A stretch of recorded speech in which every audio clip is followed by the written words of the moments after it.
Quem é o professor Alisson Dantas? Bom, o Alisson Dantas é filho de Neide, né, de Adeilson Dantas.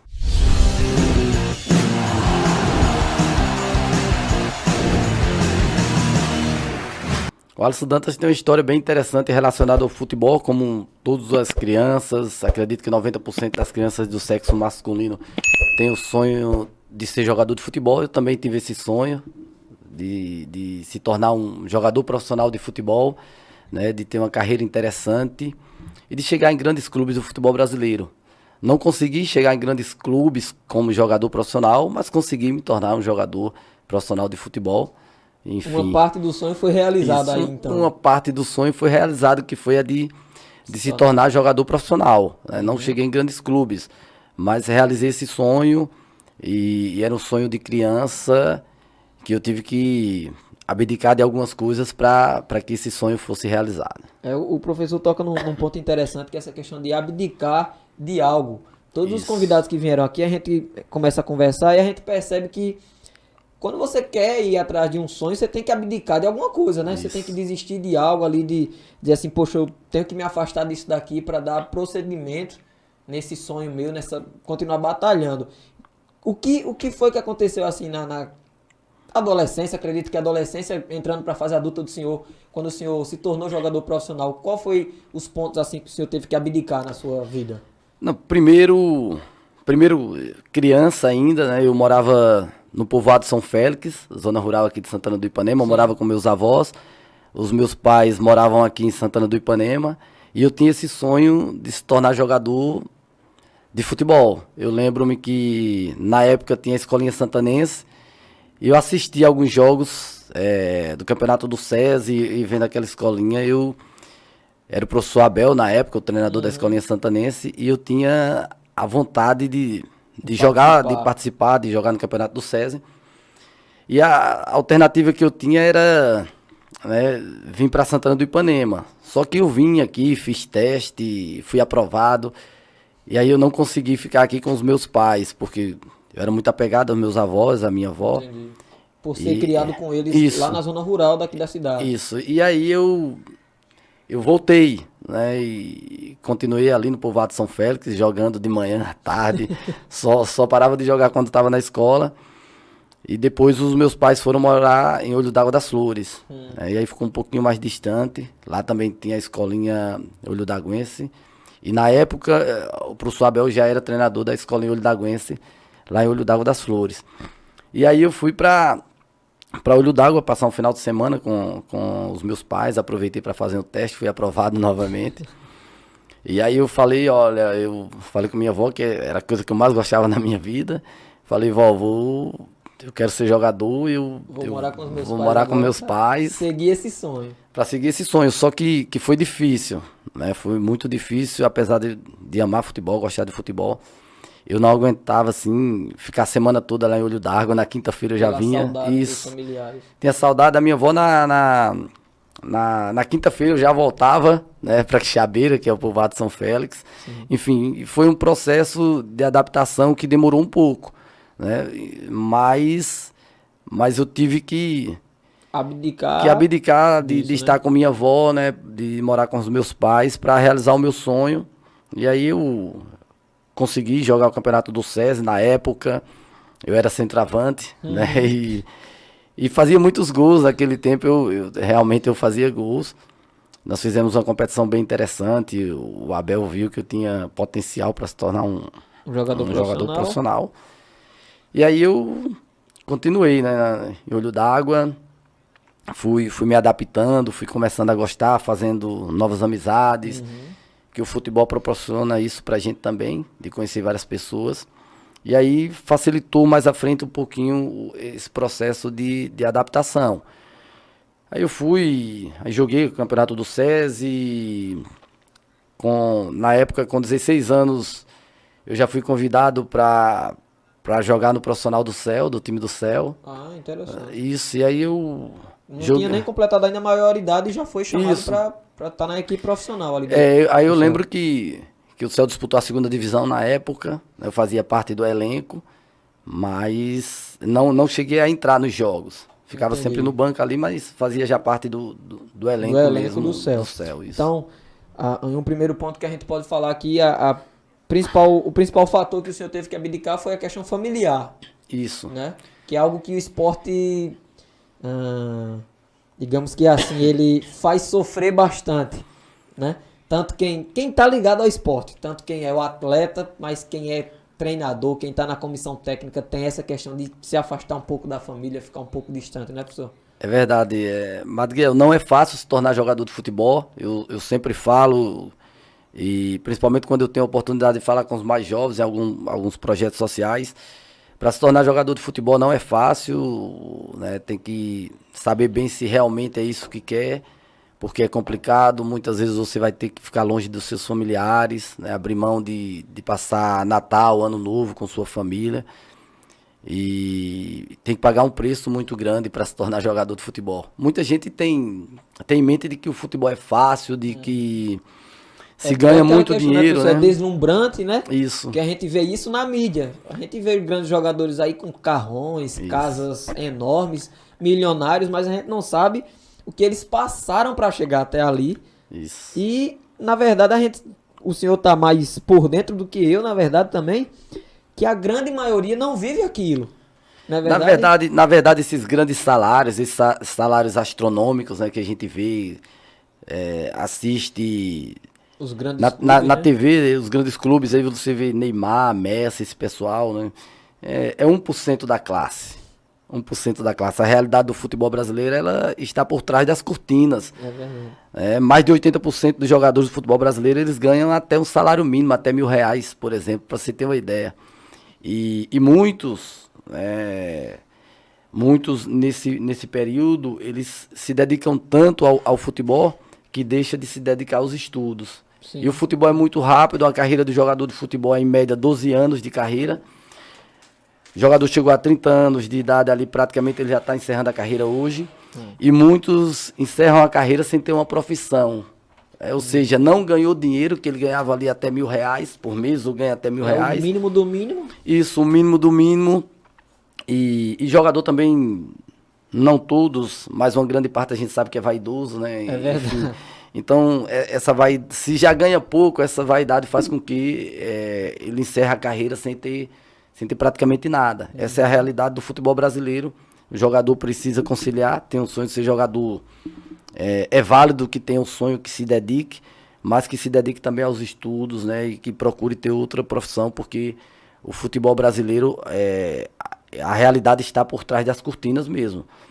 Você precisa ter técnica, né? Ter uma técnica apurada, ser bom jogador, ser bom caráter, estar no momento certo, na hora certa. Verdade. Que não é fácil para você chegar a nenhum nível alto de Série A de Campeonato Brasileiro. Mesmo assim, mesmo jogando Série A, não é todos os jogadores que ganham esses salários astronômicos. O futebol é bem complexo. É bem complexo, né? Bem Bem complexo, realmente.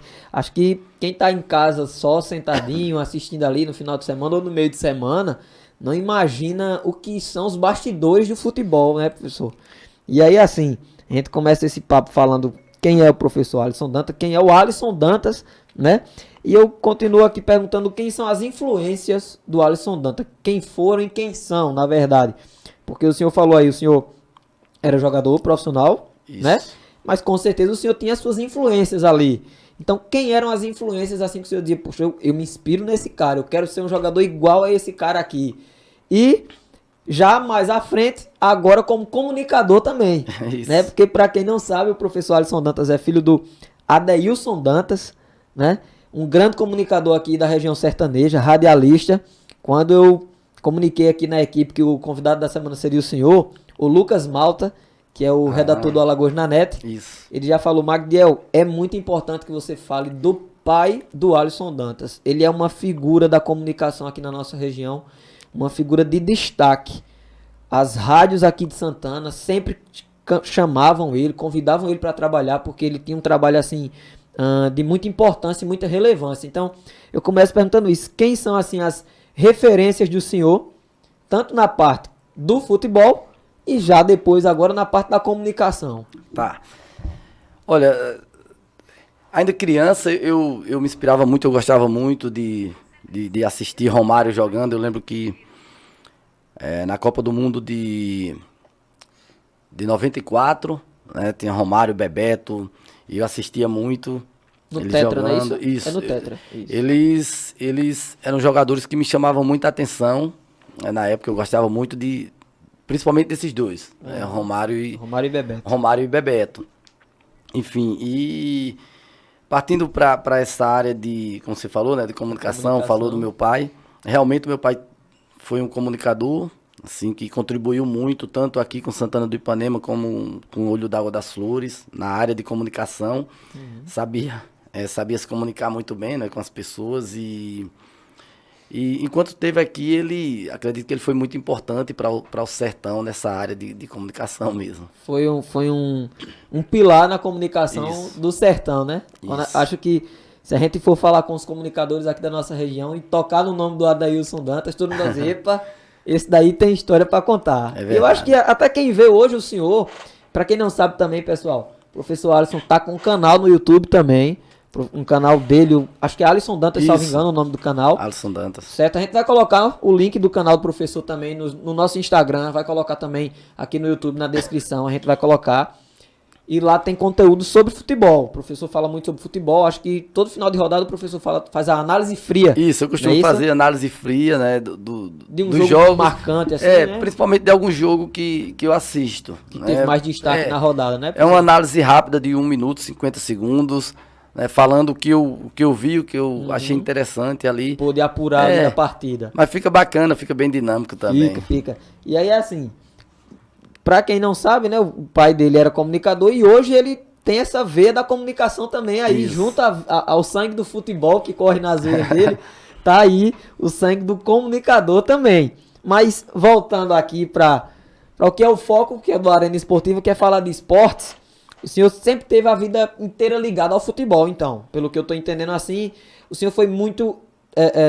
desde a sua infância ligado diretamente ao futebol. Sempre, a minha vida ela foi ligada ao futebol e como eu estava falando no início, né, eu penso que é uma história bem interessante, inclusive eu estou escrevendo um livro também, pretendo futuramente lançar um livro com umas 150 páginas por aí, já tem, acredito, umas 130 E é mais contando a biografia, a história, né? As histórias do senhor. Isso.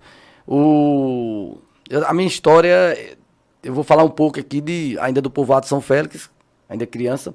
Eu lembro que tinha o Ipanema e disputava a primeira divisão, era um time bem competitivo. Eu lembro que era uma equipe que tinha Mica, Valdo, Jorge Reis.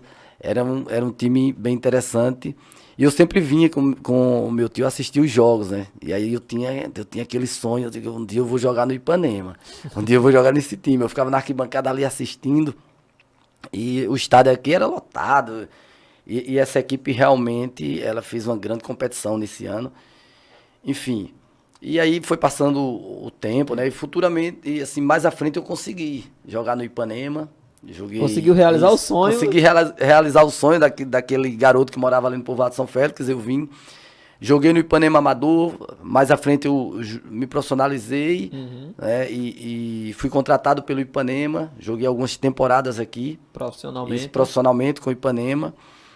E eu estava num momento bacana no Ipanema, profissionalmente falando. Na época o treinador era carioca. Professor Carioca. E eu tive uma lesão, né, de pubalgia e perdi o campeonato. Perdi a temporada completa. No meu melhor ano eu perdi a temporada. Tive que fazer esse tratamento em Maceió, lá no CRB. Fiquei 40 dias fazendo o tratamento. Foi o Enaldo, que é aqui de Santana, dono da Grafir Marques, ele que conseguiu o tratamento para mim. E quando eu voltei, né, eu tentei jogar mais um ano e aí eu comecei a lesionar muito. Eu resolvi parar. Falei, agora já deu. Nisso eu já tinha jogado profissionalmente no time do Céu, já tinha jogado lá no Amapá, no Independente, no Trem Esportivo Clube. Lá é um futebol, eu diria que não tem muita visibilidade. Antes disso também eu tinha ido para o Náutico e Santa Cruz, sub-20. Né? Pernambuco. Pernambuco. Só que quando eu fui para o Santa Cruz, foi na época que eu casei, assim, fiquei lá um tempo e depois eu falei, não, vou voltar e aí voltei para casa.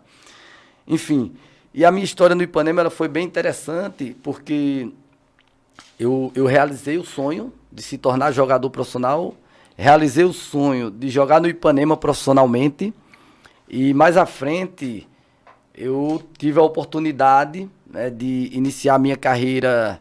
Eu já tinha trabalhado nas categorias de base do CEL como treinador, em todas as categorias. Trabalhei em todas as categorias. Da sub Isso, eu 10, eu 11, trabalhei 12. escolinha aí trabalhei escolinha CEL, trabalhei sub-15, sub-17 e tal, sub-20. Eu já tenho uma certa experiência, mas só em trabalho de base. Entendi. Porque eu conciliava. Primeiro semestre eu estava jogando ali profissionalmente, por exemplo, do Ipanema. No segundo semestre não conseguia me empregar. Aí E já aí ia trabalhar na aparecia, eu categoria de base. recebi o convite para trabalhar na categoria de base. O presidente do CEL era Manezinho, eu aceitava, tal, ia lá, desenvolvia o trabalho. Eles já percebiam que eu levava jeito para coisa, enfim. Aí quando foi em 2008, eu fui preparador físico do CEL.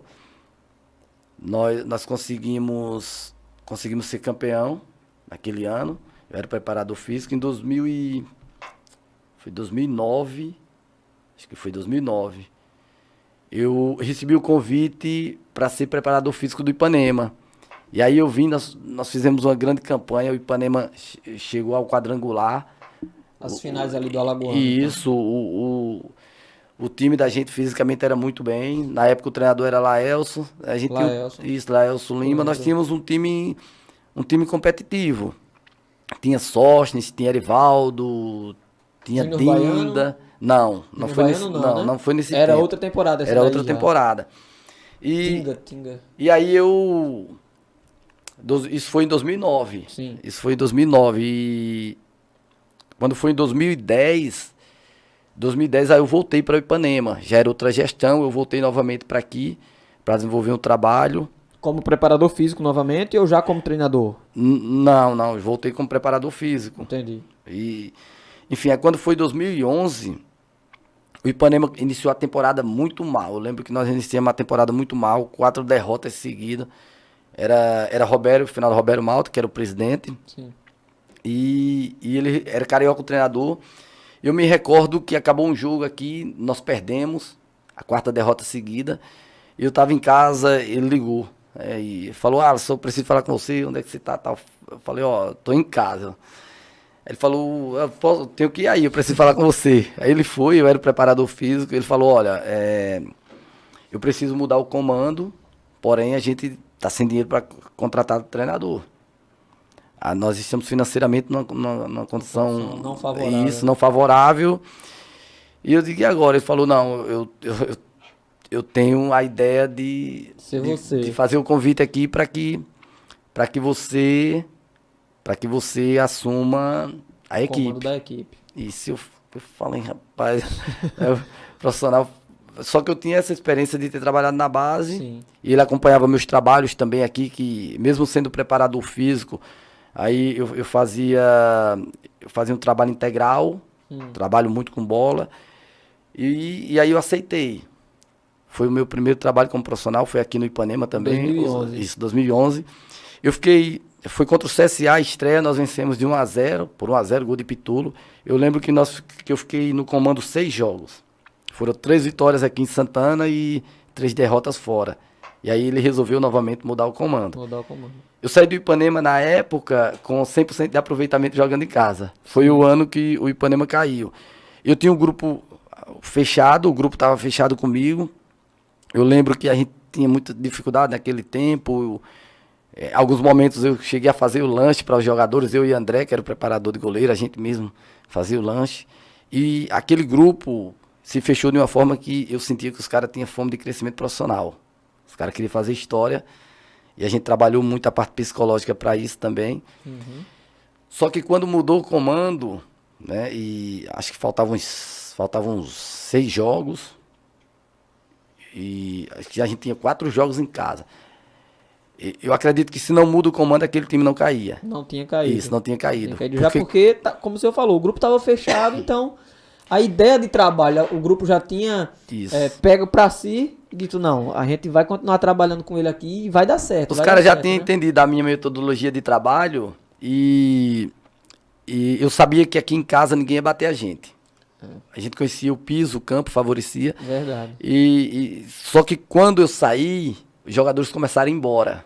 Entendi. Porque a nossa situação no momento financeiro, ela não era boa. Uhum. Só que os caras chegaram a um ponto que falou, pô, vamos lá. Mas existia um Isso. companheirismo ali tão Isso. forte que os caras estavam deixando a situação financeira um pouco de lado. Tá. Dizendo, pô, aqui a gente é uma família e vamos estar junto até o final. E o jogador muitas vezes tem muito isso psicologicamente. Ele fala, pô, nós vamos dar a vida aqui pelo Alisson, pro Alisson. Daqui a pouco ele pega uma barca melhor e leva a gente. Uhum.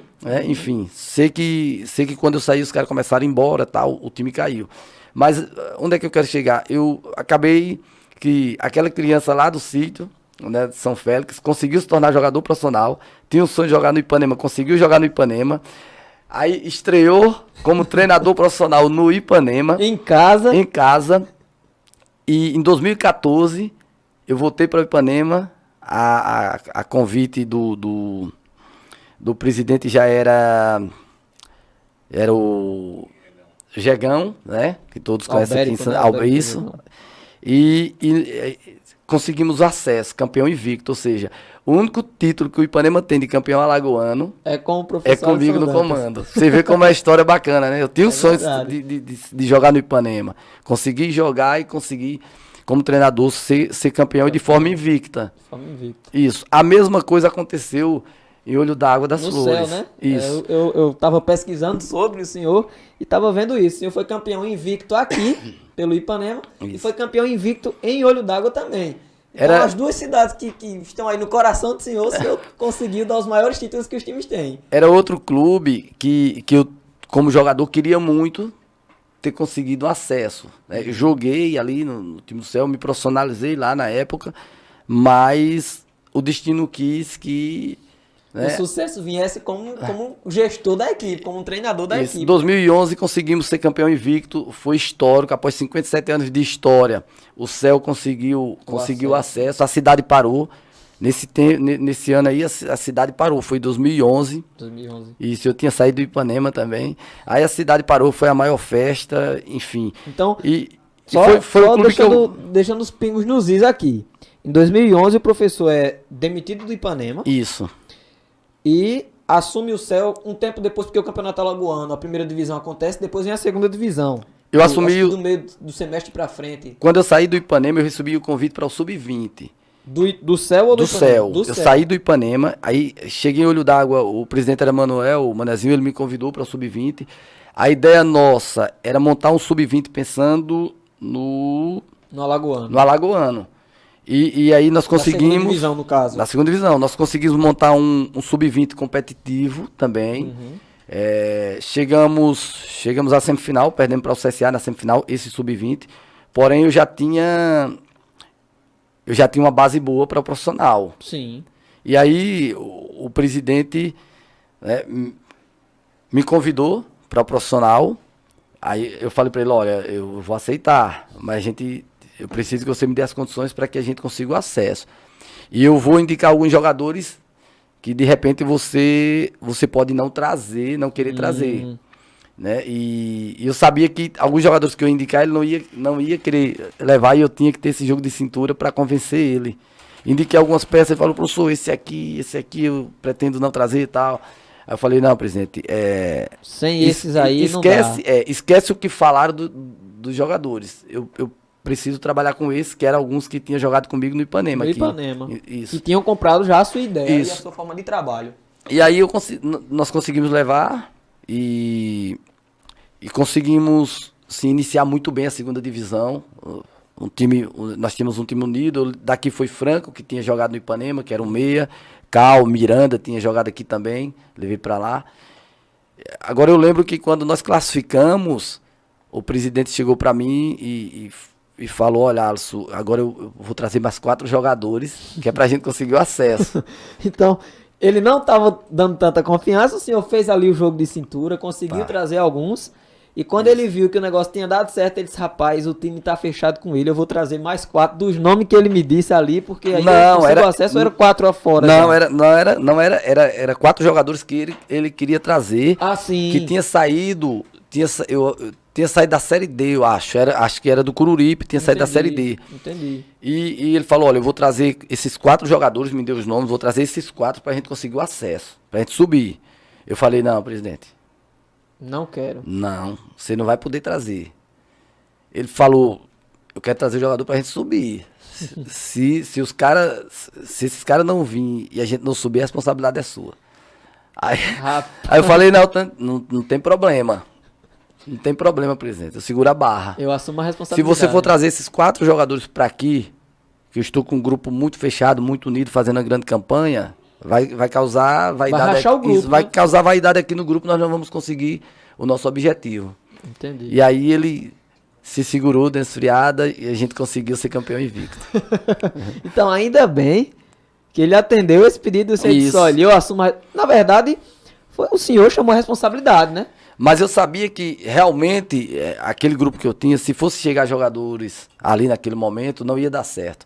O futebol tem muito isso e muitas vezes a gente olha só para a parte técnica, né? E o futebol ele não é só a parte técnica. Né? Parte psicológica tem vários fatores. companheirismo ali conta muito. Vários né, pessoal? fatores. Entendi. E aí, assim, eu deixei até listado aqui as equipes que o senhor já trabalhou. Me corrija se eu tiver errado, certo? Mas na minha pesquisa aqui que fiz, tem Ipanema, Isso. CEL, que é o Centro Esportivo Olho d'Aguense, né? Asa de Arapiraca, Isso. CSE de Palmeira dos Índios. Então aí, Jaciobá, Pão de Pão de Açúcar. Açúcar. Então só de Alagoas aí a gente já tem 5 times. Jaciobá tem 5 outra equipes, história né? interessante também. E tem o Altos do Piauí, que já é mais recente, Isso. né? E tem o Fluminense de Feira também. Também. Desses aqui, professor, acredito que todos o senhor vai ter uma história bacana para contar.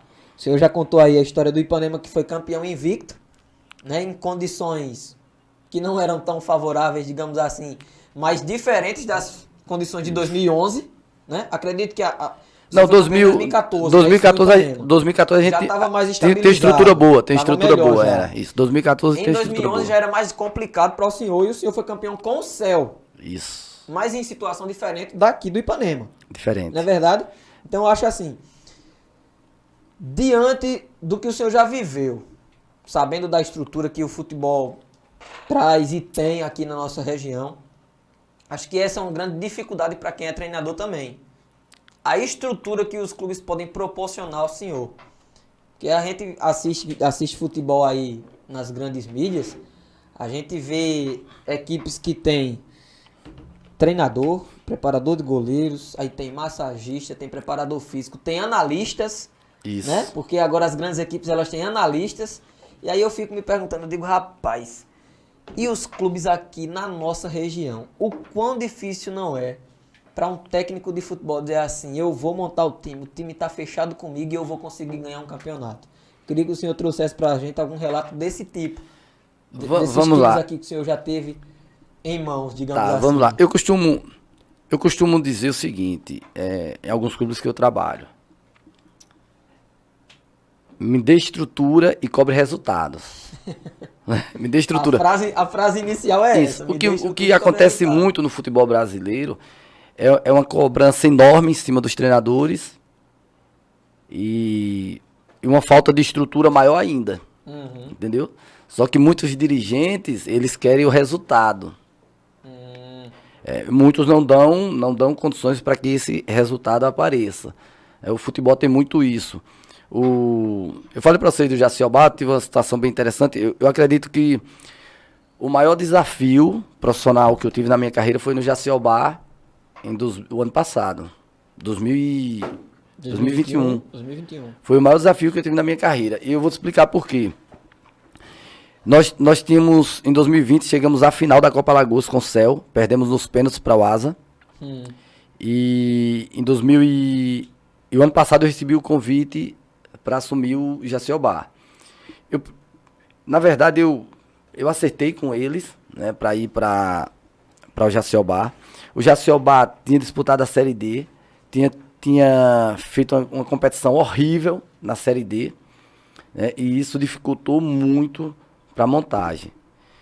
E eu lembro que eu vim aqui para Santana, me reuni aqui em Santana com o presidente do Jaciobá, o Lucilo, e nós conversamos, eu resolvi passar para ele uma lista, né, de atletas. Falei, olha, tenta entrar em contato com esse pessoal e contrata esse pessoal. Se você conseguir contratar esse pessoal, nós vamos fazer uma grande campanha. Ele falou, tranquilo. E na mesma hora ele falou, não, professor, já vamos ligando agora. E aí a gente já começou a ligar e comecei... eu conversava com os jogadores, falava da importância, né, de tê-los no elenco. E aí eu passava o telefone para o presidente acertar a parte financeira. Sim, porque aí já não é com o senhor, né? Isso. Eu sei que nós acertamos com 18 atletas. Eu lembro que 18 atletas, ele tinha mais uns da base. Era um grupo de 26, 27 atletas. Marcou a apresentação. Faltando 10 dias para a apresentação, os jogadores começaram a desistir de ir para o Jaciobá. Não tinha contrato assinado. Era muitos, só contrato de boca. Foi daqui a pouco, contrato de boca, daqui a pouco muitos jogadores sendo anunciados pelo CEL. O time, né, vizinho. Rival, digamos assim, de região aqui, né?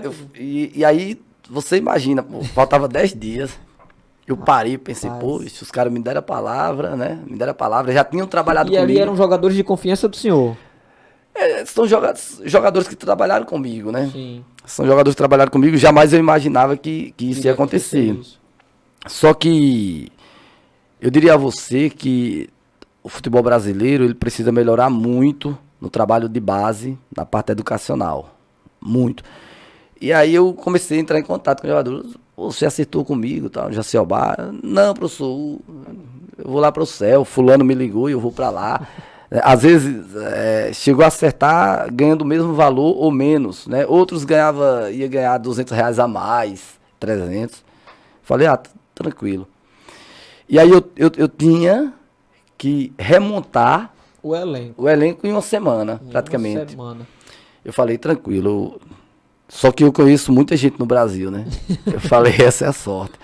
Falei, vou buscar jogadores em outros estados, jogadores desconhecidos.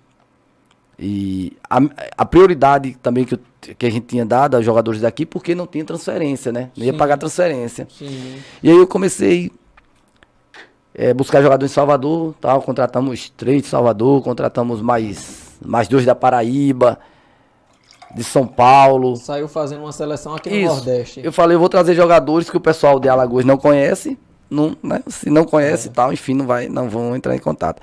E o que é que acontece, Madriel? Nesse tempo, a mídia de Alagoas, né, a imprensa, começava a falar de futebol, do planejamento, do início da temporada, e os caras começavam a falar, o Jaciobá cai. Caíam 2, né? Os caras postavam que o Jaciobá caía. E às vezes por não conhecer o elenco também.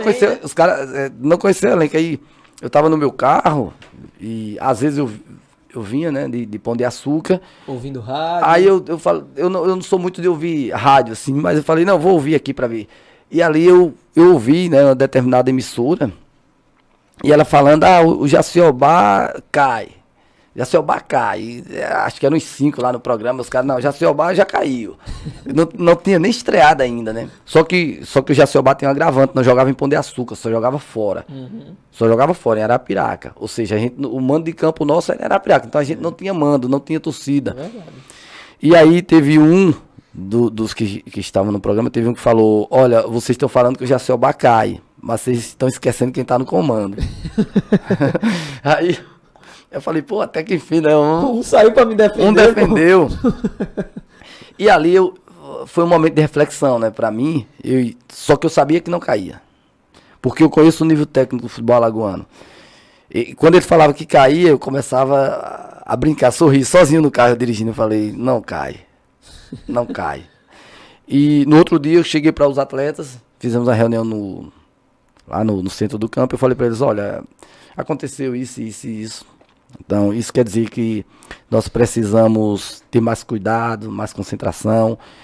O nosso trabalho aqui está legal, mas nós precisamos melhorar o nível de concentração para a gente fazer uma grande competição e fazer história.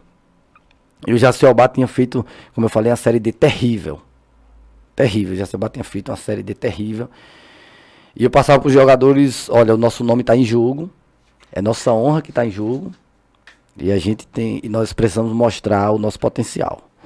Enfim, fizemos uma grande competição. Copa Alagoas, chegamos à semifinal. Jogamos 3 jogos com asa em Arapiraca. A gente sem torcida. Não tem o mando de campo. 3 empates. O asa, no jogo que levaria a gente para a final, estávamos vencendo de 1-0. O asa empatou no finalzinho do jogo.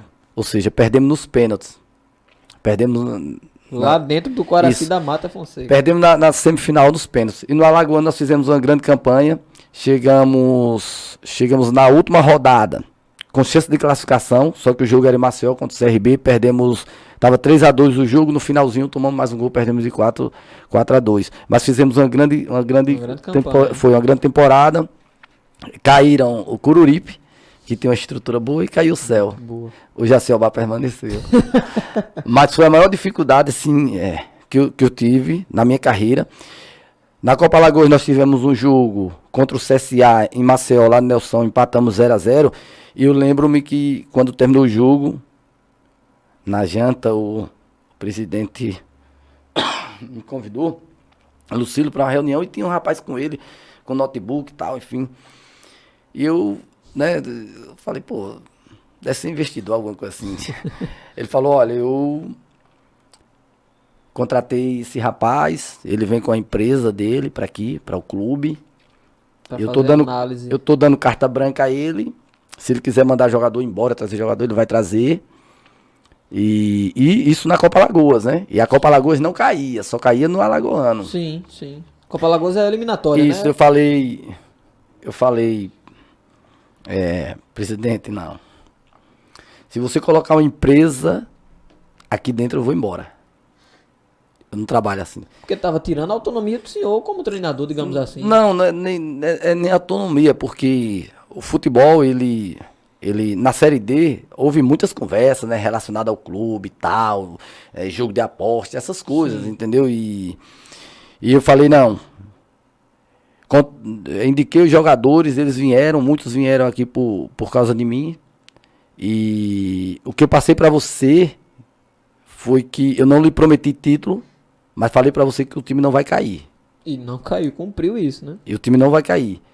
Então, se você for colocar alguém aqui para atrapalhar o trabalho e esse time cair e eu ficar aqui manchado como o treinador que derrubou o clube, eu vou embora. Eu não. Não fico. E aí ele desistiu. Desistiu e aí sei que nós fizemos um grande trabalho. Mas foi muita dificuldade. Encontramos muita dificuldade, né, desde a montagem. Da montagem do elenco ali. Da montagem do elenco. Faltando 10 dias, o senhor perdeu praticamente metade do elenco aí. Foi. E aí imagina a correria que foi. Grande. Né? Para remontar. Mas é tudo aprendizado, né? Assim, na minha carreira, o futebol a gente aprende todos os dias. Mas eu já passei por poucas e boas. Muitas experiências, né? Eu fui no Altos do Piauí, fui para Altos do Piauí, recebi o convite do professor Evandro, que eu tenho um grande respeito, ele me convidou para ser auxiliar técnico, e eu fui com ele. Lá eles tinham calendário, tinha o Piauiense, Copa do Brasil, Série C do Brasileiro e Copa do Nordeste. Calendário. Isso, fizemos a pré-temporada, iniciamos o Campeonato Piauiense e teve na Copa do Nordeste, tô um pouquinho rouco. Tranquilo, fica à vontade, pode beber água, pode ficar à vontade. Foi bem interessante assim, porque na Copa do Nordeste o professor teve Covid. E teve um jogo aqui em Aracaju, eu que vim para o jogo. Comandando a equipe. Isso, comandando a equipe e tal. Nós vencemos aqui 3-1, o Sergipe. E voltamos para o Piauí. Nessa semana nós tínhamos um jogo contra o 4 de julho, em Piripiri. Foi um jogo... Tô com a tosse. Foi um jogo que... Na verdade era para ser uns 4-0 pra gente, o goleiro fechou o gol dos caras. E acabou o empate esse jogo, acabou o jogo, o presidente chamou no vestiário. Depois foi uma reunião de mais de 1 hora. O presidente tava muito chateado e tal, enfim. Porque parecia ser um jogo mais fácil ali pra vocês. Isso não é que seria um jogo fácil, né? É que, assim, a cobrança muito grande, né? Sim. Enfim. E acabou esse jogo, o professor optou Demitir. por entregar o cargo. Ah, entendi. Ele preferiu entregar Evandro. o E aí cargo, eu tinha ido Evandro. com ele. Aí o presidente me ligou. Alisson, tá, olha, Evandro pediu para ir embora, e é irreversível, mas eu gostaria de fazer um pedido. Eu quero te pedir para que você assuma a equipe. Uhum. Eu vi ele atentamente, falei, presidente, eu vim com o Evandro e estou voltando com ele. Ele que me trouxe, eu estou voltando com ele, muito obrigado pelo convite, entrei no carro e vim embora. Chegando aqui, mas foi mais um aprendizado, né? Sim, Peguei sim. aí, o que eu fui no meu carro, 12 horas de viagem. Eu lembro de acompanhar isso aí com o senhor. Eu sou seguidor do professor Alisson no Instagram. E eu lembro que ele, quando estava indo lá pro Piauí, no início da viagem, tô me dirigindo para o próximo trabalho e tal. E onde será que eu tô indo? Onde será que eu... Isso. Rapaz, onde é que esse homem vai chegar? Porque não é de hoje que ele dirige, não para. E eu digo, chega mais não. Quando ele anunciou, eu digo, eita tirada de Alagoas pro Piauí. É norte praticamente no norte já, Isso. né? Do Brasil. E aí eu acho que o Altos, pouco depois do senhor sair, na Copa do Brasil ele joga contra o Flamengo. Ele jogou contra o Flamengo, não foi isso, o Altos? Jogou contra o Flamengo. Perderam, né? 2x1. Perderam 2x1. Outro jogo perdeu 2x0. Foi 2x0. Mas era um time também competitivo, né? Era um grupo que gostava da gente, né? Da comissão técnica, a gente tem um relacionamento bom. Eu cheguei aqui no sábado. Uhum. No sábado eu cheguei do Piauí, no domingo eu recebi o convite para ir para o CSE. Né? O CSE também foi um trabalho interessante. Eu já tinha trabalhado em 2013 no CSE. Já tinha tido uma passagem por lá já. Isso, e eu fui para o CSE estava muito mal no Campeonato Alagoano, eu tinha acabado de perder para o Jaciobá, sabe? E chegando... Isso em 2015. Agora, esse ano. Não, esse ano já, esse né? ano. E chegando lá eu encontrei um elenco muito cabisbaixo, né? Enfim, mas nós conseguimos fazer um trabalho, reagimos dentro da competição. Eu fiquei no CSE 10 jogos, na verdade, né? Que teve um jogo amistoso lá. 10 jogos, só uma derrota por 1x0 para o CRB. Trabalhei 2 jogos do Campeonato Brasileiro da Série D, que foi contra Juazeirense, no empate lá em Juazeiro. E contra Jacuipense em casa nós empatamos. E aí eu fui demitido. Foi algo que fiquei sem entender. Confesso eu que fiquei sem entender. Eu lembro que quando o CSE anunciou o senhor como treinador, eu acompanho ainda as redes sociais do CSE e eu vi os comentários. Pô, agora não. Como é que contrata um cara desse? Os comentários que sempre vão ter. Vai ter os comentários a favor, né? E contra. E vai ter os comentários contra. Essa é a realidade em tudo na vida da gente, né, professor? E eu lembro que os jogos foram acontecendo e a equipe ia bem, ganhava, não perdia, ganhava, empatava, ganhava. E aí os comentários começaram a mudar. Agora sim, arrumou um treinador potente. Agora o time tá encaixado. E de repente o senhor foi demitido. Eu disse, oxente, como assim? Eu digo, rapaz, fiquei sem entender assim. Eu tava até lendo sobre que um site da imprensa, acredito que palmeirense, né? Lá de Palmeira dos Índios, publicou até assim: prefeito ditador demite técnico Alisson Dantas. Eu disse, rapaz, que situação da fera. Só que na reportagem, eles fizeram questão em detalhar da seguinte forma: o treinador Alisson Dantas veio em suas redes sociais e fez uma publicação dizendo que não aconteceu nada disso e agradeceu a diretoria. Eu queria tratar sobre isso com o senhor aqui, com relação a essa parte do CSE. Porque, como o senhor falou, o futebol no Brasil não é nada fácil, é muito dinâmico, só que é uma dinâmica difícil de entender. Isso. Né? Porque, principalmente para o cargo de treinador, a gente vê treinadores aí que, como o senhor mesmo, 10 jogos, é demitido do cargo e acabou. Uma derrota. Uma derrota é sinal para o cara ser demitido. Há pouco tempo atrás, até essa semana mesmo eu comentava com o Lucas, o próprio Lucas Malta. Eu dizia, Lucas, o Bahia demitiu o treinador, acho que é o Guto. O professor Guto é o fortinho que estava no Bahia, né? Guto. O cara estava na 3ª posição da Série B. Só porque perdeu 3 jogos, a diretoria, não, sai, vai embora. Só que na 3ª posição, tá ali no G4, que vai subir pro ano que vem. E aí eu pensei nisso, eu disse, rapaz, aconteceu algo similar com o professor Alisson. No CSE, os caras, em 10 jogos, uma derrota, não, vai embora. Eu disse, eu vou perguntar a ele, porque é difícil para mim, como um espectador, como um torcedor, entender essa questão, professor. O que acontece para um técnico ser demitido? Tem explicação? Na verdade, não tem explicação porque não tem como a gente entender a cabeça de dirigentes, né, de diretores.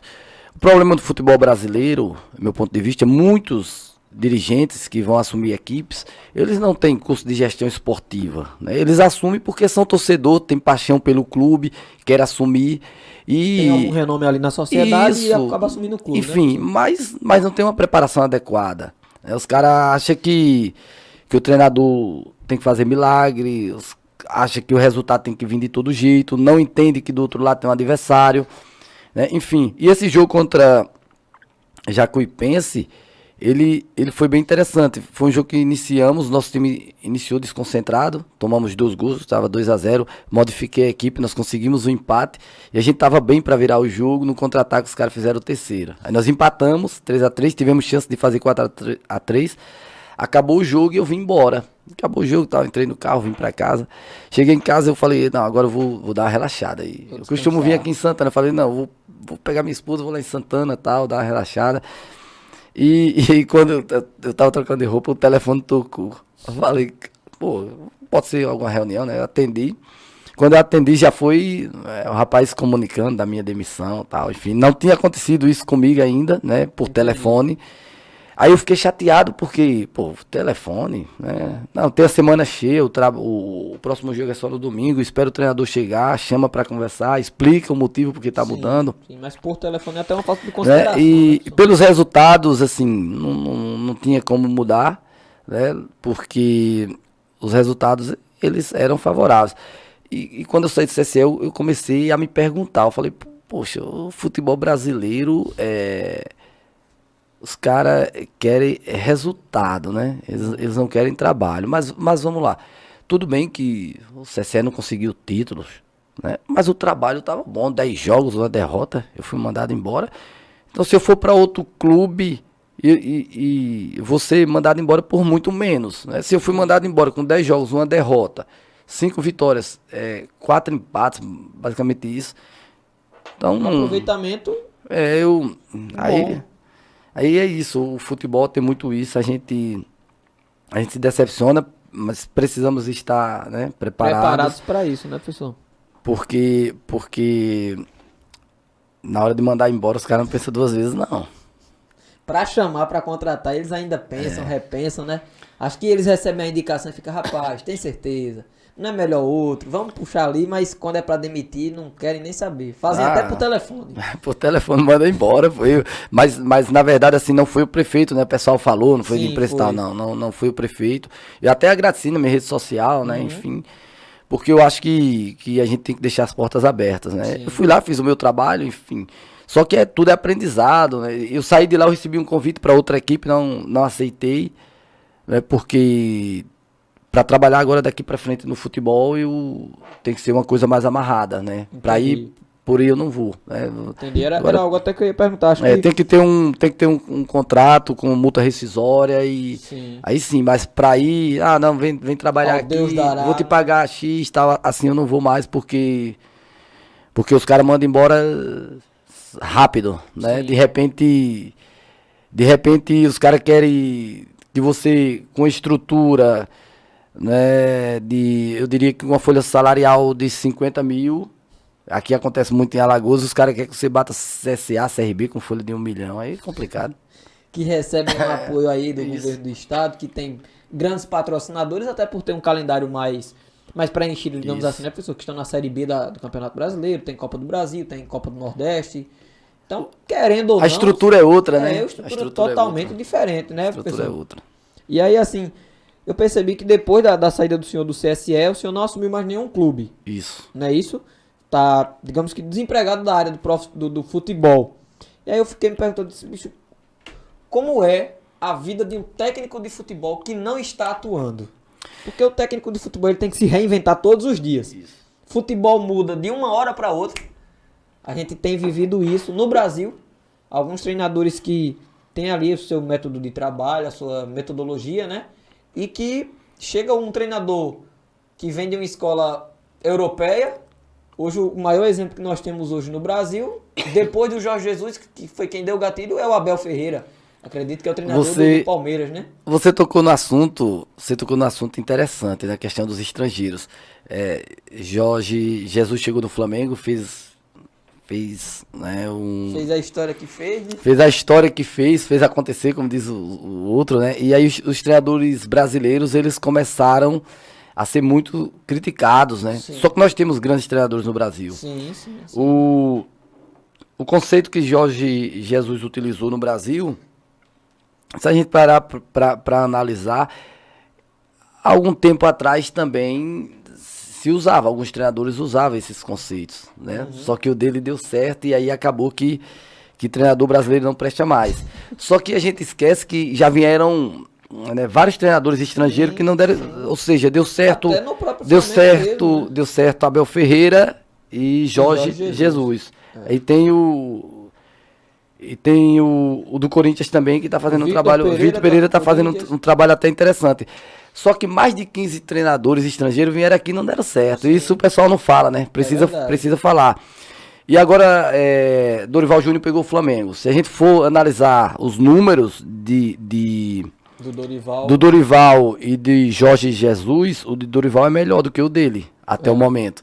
Se a gente for olhar o estilo de jogo que o Flamengo está propondo hoje com o Dorival, ele não deixa a desejar do que tinha em 2019 com Jorge Jesus. Ou seja, é uma prova de que o Brasil tem grandes treinadores. E o futebol brasileiro, voltando à visão de dirigentes, nós precisamos entender o seguinte: o treinador precisa de peças, né, de cognitivos, de jogadores inteligentes para desenvolver um trabalho. E os caras acham que o treinador vai pegar jogadores que têm dinâmica, que têm intensidade, mas que não conseguem pensar o jogo e vai fazer grandes trabalhos. Eu acredito que o caminho não é por aí, né? O Dorival está fazendo grande trabalho no Flamengo, mas olha as peças que ele tem também, né? O cognitivo dos caras, eles são apurados. E o futebol ele mudou muito, Madriguel. Nós evoluímos em táticas. Em tática, o futebol brasileiro melhorou. E em técnica, ele piorou. Se a gente voltar um tempo atrás, o futebol era mais espaçado, os jogadores eram mais técnicos. Enfim, aí você volta ao tempo de Romário, de Bebeto. Né? Enfim, ali tinha mais espaço para se jogar futebol, de Mauro Silva, enfim. Hoje o futebol está muito dinâmico, muita intensidade, muita força. Os clubes jogando em um espaço de 25 metros, que já as equipes jogam muito próximas. Aí requer o quê? Intensidade, né? Raciocínio rápido. O jogador não consegue pensar muito o jogo. Que a dinâmica do futebol hoje é a dinâmica do futsal, né, professor? Isso, tá parecido. Tá bem parecido. Muito parecido. Né? Enfim, eu até costumo falar, às vezes, com alguns amigos, eu não sou muito de falar de futebol assim no dia a dia, né? Em rua, tal, debater, porque você sabe que cada um tem gera polêmica. Isso. Futebol, religião e política. Eu costumo dizer que nós temos um problema seríssimo no futebol brasileiro, desde a infância. Tem um garotinho ali e tal, enfim, ele começa a jogar bola, daqui a pouco o pai começa a dizer que ele é craque, o vizinho começa a dizer que ele é craque porque ele deu um drible, porque ele sabe bater na bola, mas o futebol não é isso, né? O futebol é inteligência, é cognitivo. Se você parar para analisar no futebol brasileiro hoje, quem faz a diferença? Arrascaeta. Olha o cognitivo dele, né? A inteligência dele. Eu tô falando de um jogador estrangeiro. Agora, mas Alisson, quem é que você acha aqui no futebol brasileiro que tem um cognitivo apurado? Ganso. Mas não tá na seleção brasileira. Desculpa. Por que Tite não leva o Ganso para a seleção brasileira? Porque o Ganso não tem intensidade, não tem dinâmica. É um jogador que pensa o jogo, que entende o jogo, né, que pensa rápido, mas não tem a intensidade e a dinâmica que eles querem. No meu ponto de vista, o Ganso deveria ir para a Copa do Mundo. Porque a seleção brasileira vai para a Copa do Mundo sem ter um pensador. Tem aquilo que o torcedor brasileiro gosta de ver, isso. Que é aquela ginga, a correria de um lado é driblar, né? Mas não tem aquele cara que pensa o jogo, que tá 2, 3 jogadas à frente, que a gente realmente percebe que o Ganso tem isso. Ganso, ele pensa o jogo, antes da bola chegar nele ele já sabe o que fazer. Aí ele não vai ter a dinâmica e a intensidade que Tite quer. Né? Mas em compensação, se ele fosse para a Copa do Mundo, nós teríamos a inteligência dentro de campo. Sim. O jogador que pode fazer a diferença. Até mesmo ali, no suporte, né, professor, dentro da equipe, porque tem um cara com esse pensamento de dizer, rapaz, a gente tem que modificar isso aqui. Claro que a comissão técnica tá ali com um aparato muito grande, a gente tá falando aí da seleção do país. A estrutura para os caras é lá em cima, mas ter um jogador que tenha essa visão dentro de campo é totalmente diferente, porque eu assistindo hoje um trecho de um podcast, falavam sobre o Felipe Luiz do Flamengo, o lateral. Isso. Em um jogo que o Felipe Luiz contra o Coritiba, o Flamengo tinha um a menos, né? E não tinha mudado a forma de jogar ainda. E o Felipe Luiz, dentro do gramado, acho que o treinador era o Barroca. Acho que é Barroca o nome dele, Barroca, alguma coisa assim. Que era técnico do Coritiba. Isso. Ele passa a tática para o Coritiba e percebe que o Flamengo não mudou o jeito de jogar. O Felipe Luiz, dentro de campo, diz, ei, chama os dois zagueiros e diz, olha, vamos mudar isso, isso e isso, que a gente tá com um a menos e eles não vão conseguir jogar. O técnico do Coritiba parou assim e fez, como é que esse cara teve essa visão dentro de campo? Então eu acho que é exatamente isso que você tá falando. É o que eu tô falando do jogador que entende o jogo, que lê o jogo, que pensa o jogo. Né? Enfim, não tá ali só jogando, né, pessoal? São jogadores que, em meu ponto de vista, eles passam a ser treinador dentro de campo. E eu penso, repito, que o Ganso deveria ir para a Copa do Mundo, mesmo que de repente não fosse titular, mas que na hora que precisasse de um cabeça pensante, de um cara que pensasse, entendesse o jogo de uma forma diferente, ele entrasse. Você imagine hoje o Flamengo, do jeito que está jogando, com o elenco que eles têm, se o Ganso está nesse time. Né? Então, é isso. É verdade. Eu penso que o futebol ele precisa, nós precisamos pensar um pouquinho diferente. As equipes, elas estão com poucos, eu diria assim, praticamente,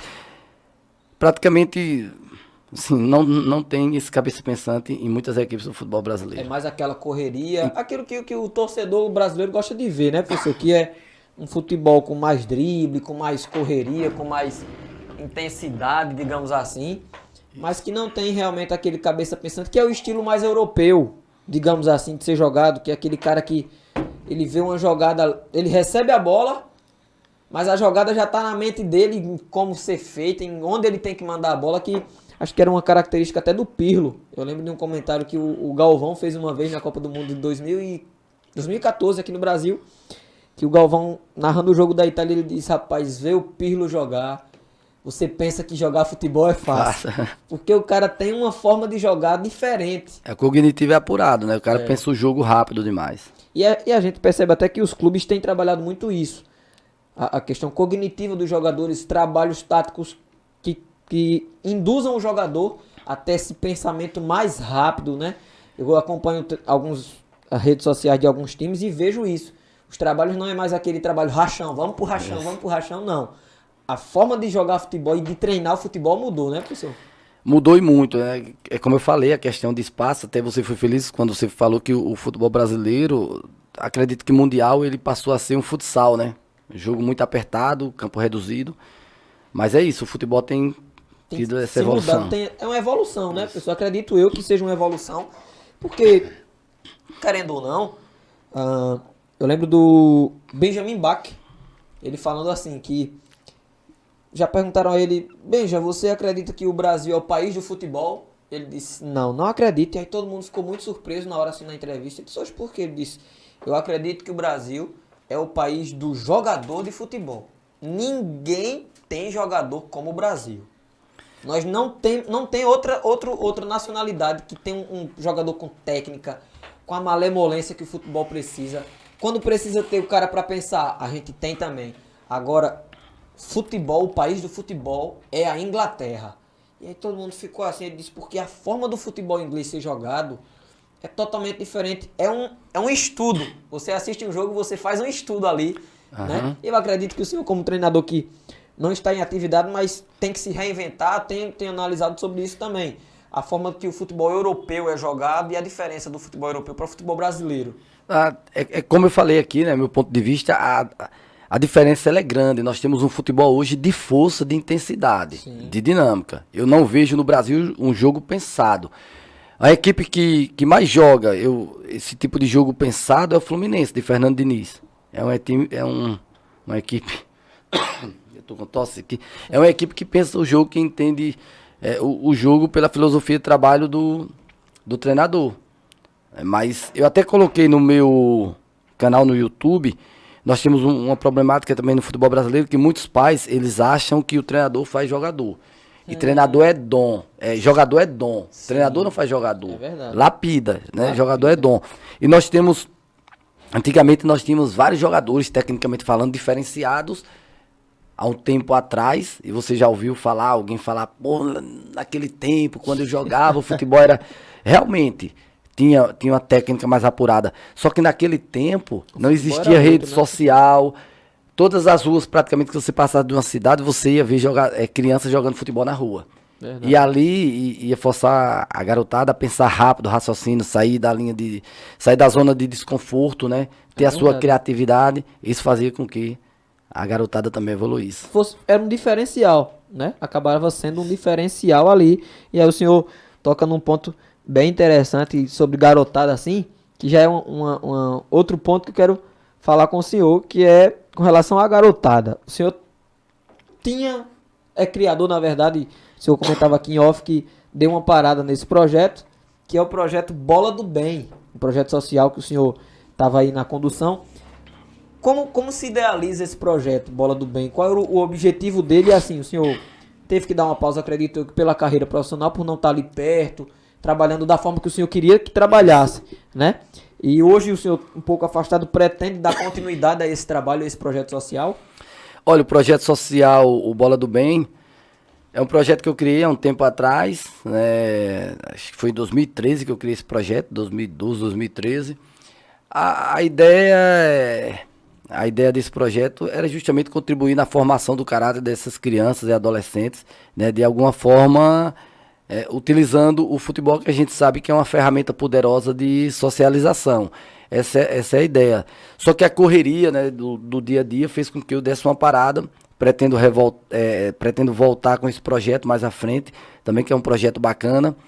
Enfim, nós temos um pouco de dificuldade em Olho d'Água, porque ainda não tem um campo de futebol, tal, enfim, municipal. Isso aí dificulta, né? Mas futuramente eu pretendo voltar com um projeto para contribuir. Eu acredito também que eu já tenha contribuído muito assim com o social de Olho d'Água das Flores na área esportiva também. Sim, inclusive o esporte, eu costumo falar sempre que é um grande instrumento de ressocialização e de socialização, de inclusão, né, professor? Acredito que o senhor também tem essa visão. O esporte tem esse poder, né?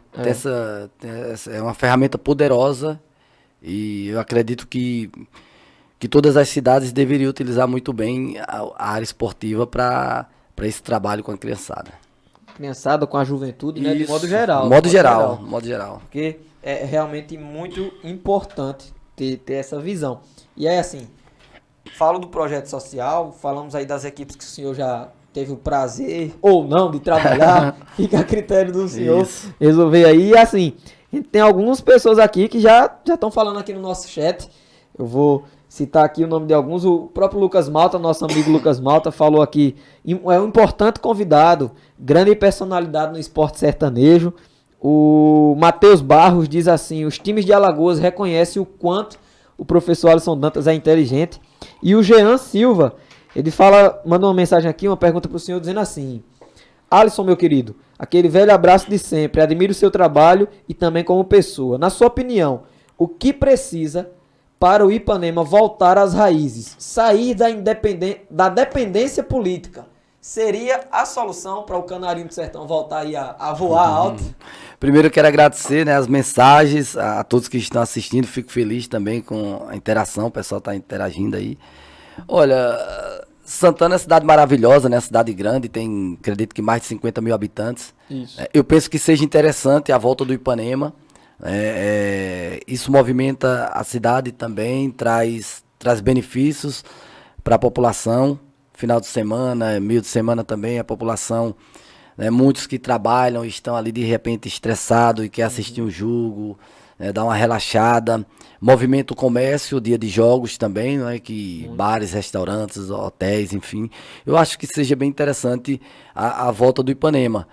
Para isso, o Ipanema precisa se reorganizar, montar, né, de repente uma diretoria que que realmente queira esse desafio, né, buscar parceiros. Eu penso que o futebol ele é caro, né? Nós sabemos que o futebol é caro e cidades pequenas as equipes precisam muito do apoio também de prefeitura, enfim. Mas dá para você reunir uma diretoria, né, abnegados que de repente queiram buscar parcerias fora com empresas, com empresários para que o Ipanema volte, né? E eu penso ser interessante futuramente uma volta do Ipanema. Que isso movimenta muito a cidade, eu acredito que valoriza muito também. Acho que essa seria a melhor coisa, era ter essa independência, né, do poder público, professor. A gente sabe, eu comentava até ontem mesmo com alguns colegas, o quão difícil é fazer futebol. Isso. Do amador ao profissional. É caro, o futebol é caro. É muito caro. Futebol é caro. Né? O senhor falava aí que alguns clubes aqui alagoanos têm folha salarial de 50 mil. Isso. Enquanto os grandes da capital lá, folha de 500 mil, 1 milhão. Então, a diferença de patamar é enorme. É muito grande, né, professor? Isso. Querendo ou não, isso causa uma dependência do poder público. E aí o senhor, como treinador, como gestor de equipes, como o senhor avalia essa dependência do futebol profissional depender do poder público? Olha, como eu falei, né? Eu penso que vai muito de conhecimento. Vai muito de conhecimento. De repente, se tiver diretores, presidente que tenham um conhecimento extenso no Brasil, ele pode né, e um projeto bacana também, um projeto que seja transparente. Eu penso que ele pode conseguir recursos com empresas, né, com alguns patrocinadores, né? Lógico que dentro, montando uma folha salarial dentro do que o clube pode pagar também, porque até porque também vai precisar contratar pais de família, se todos que estão ali trabalhando precisam receber. Né? Mas, enfim, os clubes do interior, eles costumam depender muito de prefeitura também.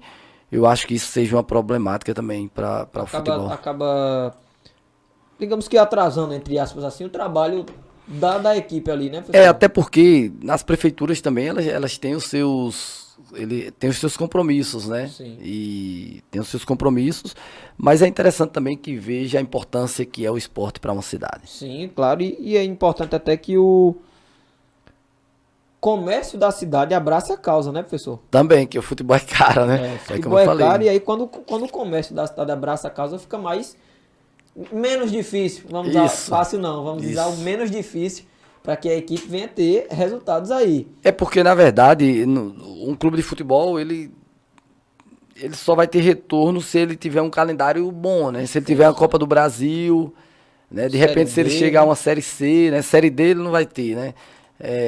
Agora, se ele chega a Série C, pode ser que ele tenha Copa do Brasil, de repente a Copa do Nordeste. Verdade. Enfim, né?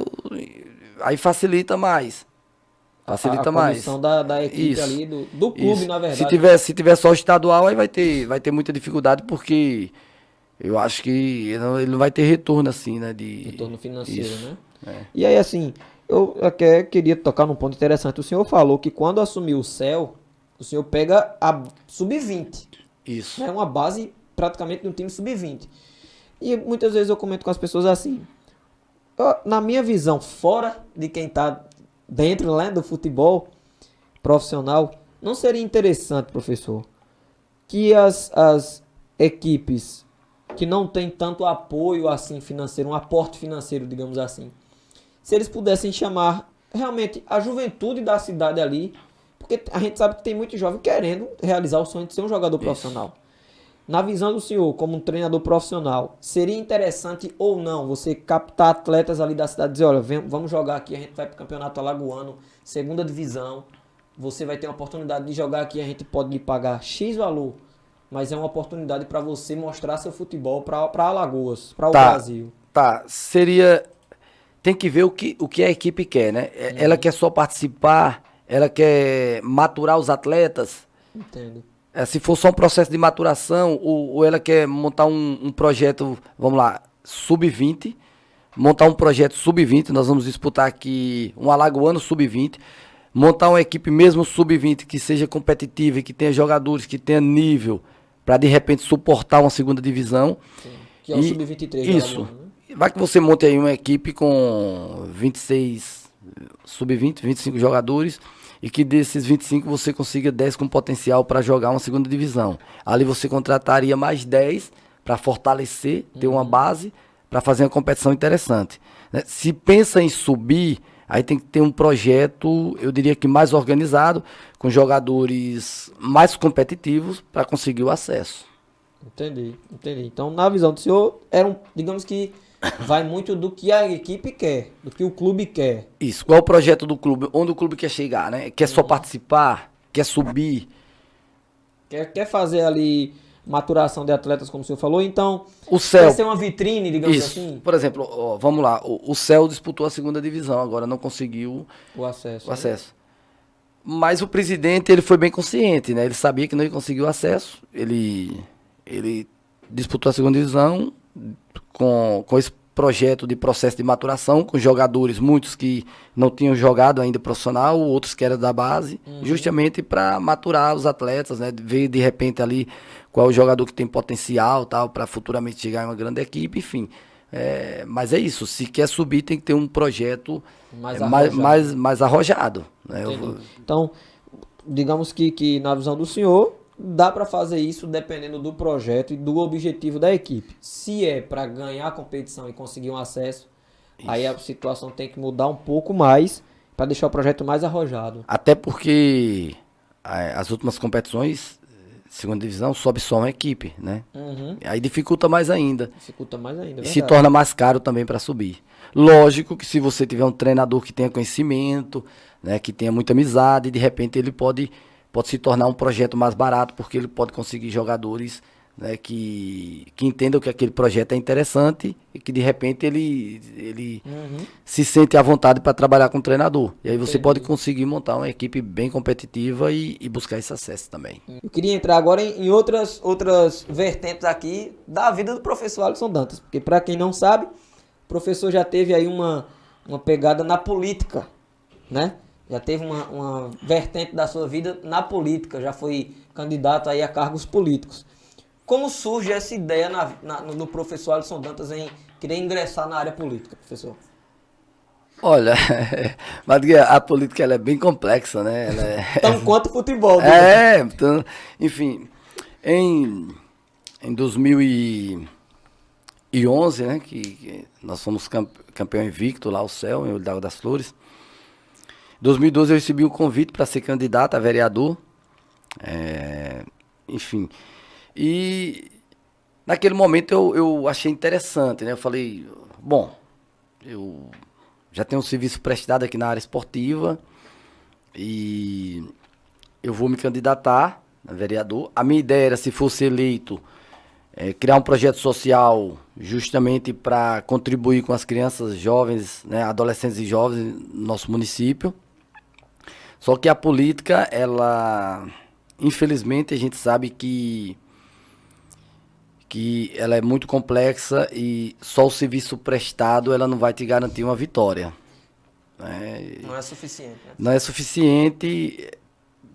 Vamos lá, vou votar em tal candidato porque ele é um homem de bem. Não é assim que o eleitor pensa. Né? A gente sabe que... Acredito que você sabe também como funciona a política. Enfim, e eu acabei não sendo eleito, né, naquela oportunidade.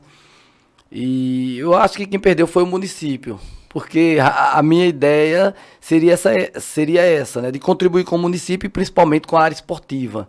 Né? De repente, os amantes do esporte, principalmente, eles têm um representante, ter alguém ali e ter uma voz ativa. E eu penso que seria interessante também na política os vereadores serem eleitos por, eu diria, representatividade, né? Vamos lá, vai ser eleito aqui um da educação, um do esporte. Sim, de cada parte, digamos assim. Isso, de cada parte. Eu acho que contribuiria mais com os municípios se fosse dessa forma, mas não é assim que funciona. O jogo o jogo é muito diferente, enfim. E acabou que eu não fui eleito. Né? Só que eu continuo sempre assim que posso. Eu sempre estou no meio da política, até porque também eu venho de uma família política. Meu pai sempre trabalhou dentro da política. né? Enfim, e a gente acaba que seguindo alguns caminhos ali, pensando no bem do município, da nossa cidade. Sim. A gente escolhe alguém que acha interessante, né? E tenta ajudar. É isso. Verdade, verdade. É interessante essa visão do senhor em querer utilizar a política para fazer com que o esporte tenha uma voz ativa ali dentro, mas que os seus projetos sociais ali façam com que o seu município venha alavancar. É porque a minha ideia seria, se eu fosse eleito, eu teria um projeto social e eu mesmo seria o treinador.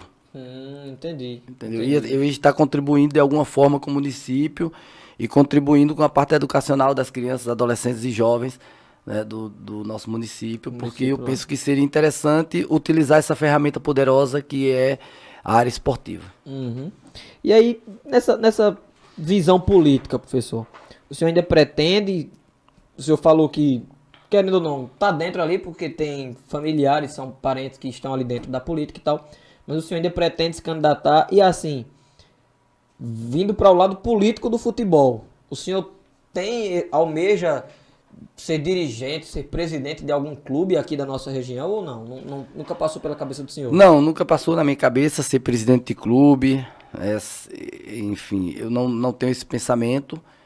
Eu sou um cara muito focado na minha profissão. Quando eu decidi ser treinador de futebol, o meu pensamento é chegar em grandes clubes, né? E esse pensamento ele ainda continua. Ele ainda continua até onde eu ver que dá, eu vou continuar perseverando. Lógico que o futebol existe uma competitividade muito grande, tem muitos treinadores bons, né, preparados também. Enfim, mas o futebol ele se torna uma política. Se a gente parar para analisar no futebol brasileiro, tem muita gente trabalhando em clubes por amizade. Infelizmente, de repente o cara é amigo de um dirigente, é amigo do presidente, ele vai estar lá naquele clube trabalhando em Série A, em Série B de Campeonato Brasileiro. Talvez não pela competência, né? Tem muitos que são competentíssimos, tem outros que estão ali porque o futebol se torna uma política também. E é o famoso ajeitado, né? O cidadão está ali trabalhando porque tem essa influência, né? Mas talvez não pela capacidade, né? enfim. Mas eu continuo perseverando, eu me espelho muito em Fernando Diniz. Jogou em grandes clubes, tudo bem, mas ele iniciou a carreira em times pequenos. Hoje eu vejo que, na minha opinião, ele é o melhor treinador disparado do futebol brasileiro. É um cara que eu penso que futuramente tem tudo para ser treinador da seleção brasileira e ser campeão mundial com a seleção brasileira, pelos conceitos e ideias dele, né? Eu digo isso também porque participei de palestra com ele, conheço assim pessoalmente e vejo que no Brasil tem muitos bons treinadores, mas ele está à frente. Desses bons ainda. Ele está à frente. O pensamento lá. Porque ele é diferenciado, né? Ele entende o jogo de uma forma diferente, pensa o jogo de uma forma diferente, consegue fazer com que jogadores que não têm uma técnica apurada consigam jogar no jogo apoiado. Eu vejo que ele é o melhor do país. Hoje, na visão do Alisson Dantas, na minha opinião, é o melhor do país. Na minha opinião. Superando até o próprio Abel Ferreira. Pra mim é. Pra mim? Pra mim é. A questão de Fernando Diniz é que ele ainda não conseguiu um título, né? Mas... E aí tem a questão também da diferença do elenco, né, professor? Isso. Em termos de ideias, de conceitos, ele é muito bom. Tá bem à frente. Ele é muito bom. Então, assim, não passa na cabeça do senhor ser dirigente de clube nenhum. Não passa na minha cabeça. Prefere ficar ali no comando das equipes. Até porque também se fosse para mim ser dirigente, presidente de algum clube, a minha forma de pensar futebol seria muito diferente. Seria muito diferente de muitos dirigentes que tem no futebol brasileiro. Eu penso que o futebol ele é caro, a gente sabe que ele é caro. Tem uma cobrança muito grande, né? Eu penso também que muitas decisões são precipitadas porque muitos dirigentes eles são pressionados pelos torcedores e a melhor forma que ele encontra é mandando o treinador embora, né? Essa mentalidade para mim ela não contribui com o futebol. Eu penso diferente, eu penso que o trabalho tem que ser a longo prazo, que o presidente, quando for contratar um treinador, ele analise bem o perfil que ele quer para o clube dele, para que não tome essas decisões, né, equivocadas. O futebol ele é sério e ele precisa de treinadores sérios, precisa de dirigentes sérios, né, para que a coisa dê certo no futebol brasileiro. Verdade. E aí, assim, dando uma lida aqui no chat, o Tiago Carvalho, ele manda perguntar ao senhor o seguinte: pergunta aí se ele aceitaria treinar o Ipanema em um projeto futuro. A gente falou agora há pouco, né, o Jean falou o que precisaria para o Ipanema voltar aí, né, a estar na elite. E aí, tendo esse projeto, digamos que se acontecesse realmente de ter um projeto arrojado para o Ipanema voltar e alavancar voos altos. Foi o Tiago Carvalho. Tiago, muito obrigado pela sua pergunta. Era o Alberico Gegão, Isso. né? Havia ido lá no vestiário durante um jogo e comentado e querer brigar e querer conversar. E alguns jogadores que estavam ali com salário não tão em dias. Disse, não, sai daqui, você não tem direito de dar um pitaco aqui no esquema de jogo. E eu disse, rapaz, eu vou procurar saber mais a fundo essa situação. Foi verídico. o... Não, eu nem me lembro, foi durante a semana, alguém comentou comigo quando tranquilo. eu informei que seria o senhor o convidado. Vamos lá, eu trabalhei no Ipanema em 2014, o presidente era Alberico Gegão. Em 2014 nós tivemos uma estrutura muito boa, não faltou nada para o clube, tanto é que conseguimos o acesso de forma invicta, o título. O Ipanema pagava rigorosamente em dias, né, tinha uma boa alimentação, enfim, foi um projeto bacana, o Gegão fez um grande trabalho. Em 2015... eu iniciei o projeto aqui no Ipanema, trabalhei o primeiro turno. Nós não classificamos no primeiro turno por saldo de gols, ficamos de fora por saldo de gols, porque nós empatamos em pontuação com o Céu. O Céu tinha um saldo maior do que a gente, o Céu entrou, nós ficamos de fora do primeiro turno. E aí eu trabalhei até o jogo em Boca da Mata, que foi... Perdemos em Boca da Mata 2-1, foi 1-0. E na volta eu fui demitido. Ou seja, eu posso falar até o primeiro turno que eu trabalhei em 2015, não é isso? Que é a primeira divisão. Até o primeiro turno que eu trabalhei em 2015, não aconteceu nada disso. Eu trabalhei, a gente tinha uma estrutura novamente boa, né? O presidente nunca interferiu em trabalho, nunca entrou em vestiário para falar algo nesse sentido. Só que aí eu saí, no segundo turno eu não trabalhei mais. Entendi. Aí se aconteceu no segundo turno, eu já não posso falar porque eu não era mais o treinador. Entendi. Mas enquanto eu tive 2014 e o primeiro turno 2015, não aconteceu. Entendi. Então aí, informação é inverídica que havia acontecido esse bate-boca dentro de vestiário, entre... comissão, jogador e dirigência ali do clube, né? É inverídica essa informação. Não, eu tô falando até o primeiro turno, até o primeiro turno, enquanto o senhor era treinador, né? Porque no segundo turno eu só trabalhei o primeiro jogo. Entendi. E aí eu fui demitido, chegou outro treinador, né? Se aconteceu com outro treinador, eu também não sei, porque eu não estava. A estrutura que o Ipanema forneceu ali para o senhor era suficiente para realizar o trabalho. Isso, foi boa. Né? Inclusive trouxe a Luiz Chulapa e tal, lembra, né, em 2015. Foi até algumas pessoas comentando, rapaz, na época do Aloysio aqui, ele não treinava não. Eu disse, não, peraí, não existe isso do treinador colocar o cara se o cara não tá treinando. E aí eu digo, eu vou perguntar até ele assim, qual a experiência de ter um cara dessa bagagem, porque a gente sabe que o Aloysio Chulapa, campeão mundial com o São Paulo, jogou no PSG, jogou no Flamengo, jogou no São Paulo, no Goiás, né? No Goiás. Então, assim, é um cara que tem uma vasta história aí no futebol brasileiro. É um grande personagem hoje da resenha do futebol, né? E aí eu digo, pô, o quão importante é, professor, e o quão pesa ter um cara desse no elenco? A história do Aloysio no Ipanema, ela é bem interessante. Vamos lá, o Aloysio, quando ele foi contratado, quando ia contratar ele pro Ipanema, de início eu fiquei meio que sem querer, não, presidente, não traz, tal, né, porque eu falei, pô, será que a Aloysio vai me dar trabalho aqui, né? A minha preocupação era essa, porque a gente sabe que ele gosta da cervejinha dele ali e tal, do Danone, né, que ele chama Danone. E aí o presidente, não, só preciso trazer pra gente trabalhar o marketing do clube e tal, e trouxe. E o Aloysio chegou aqui, só que o Aloysio, ele tem uma cirurgia no joelho e tal, enfim, e incomodava ele o piso duro. Então, não tinha como o Aloysio trabalhar os 2 períodos. Sim. E a gente precisava dele inteiro para os jogos, né? E aí eu combinei com o preparador físico, era o Anderson.